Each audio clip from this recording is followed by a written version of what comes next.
Now, following the success of the DD Redline series, I thought I'd take this opportunity to do a little review and a little test of the 600 series from DD. This is a 12-inch, and in my opinion, it's possibly the best value for money woofer that DD currently offer in terms of what you pay against what you get as a result. So this is the 600 series.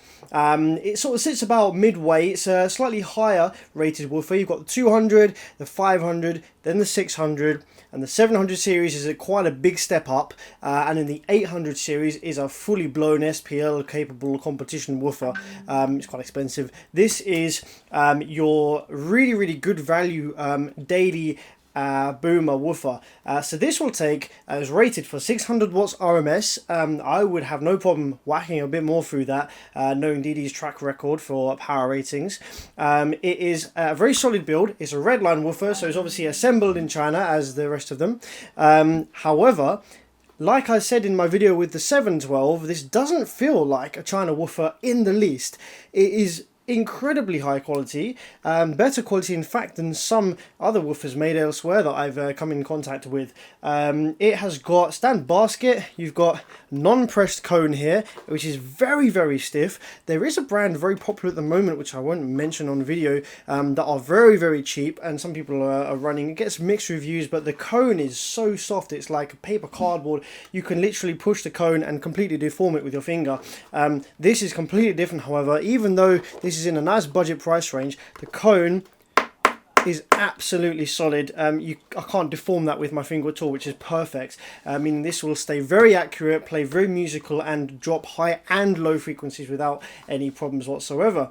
The motor, again, is nice and solid. It's quite a big motor for this power range, and so it's going to have some good flux in there. Again, drilled venting, so great cooling on this woofer, meaning that you'll be able to squeeze those extra few watts out of your amplifier. Again, you can see the coil there, so good cooling from the basket. This has doesn't have direct leads. The Redline series all has push terminals, apart from the 800 series. The push terminals, however, don't feel cheap and nasty like on some cheap woofers. It's a very solid, very stiff spring on that. It's a good build, meaning that makes a strong connection against the tinsels, which you've got double tinsels here. They're actually very nice with wires, good connections, and then they're woven through the spider towards the coil. You have double stitched surround as well, and in addition to the glue, which makes a very strong connection. These come pretty stiff out the box, and the spiders in there are nice, very nice quality spiders. They'll need a little bit of loosening up, and then they'll start to drop lower and hit harder. I imagine with DD woofers, it's about 3 weeks to a month break-in for this woofer, I imagine, before it starts really kind of showing its true colours.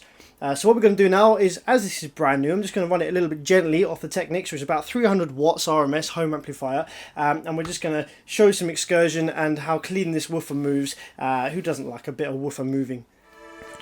Once again, Naruto Sadness and Sorrow. Once again, Naruto Sadness and Sorrow BP rebass on the track.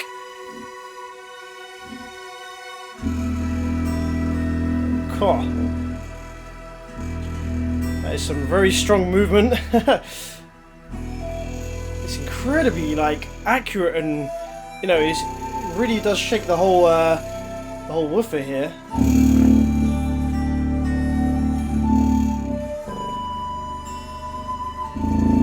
Damn, that is some very good low movement from this woofer. It's quite stiff out the box. See the coil in there.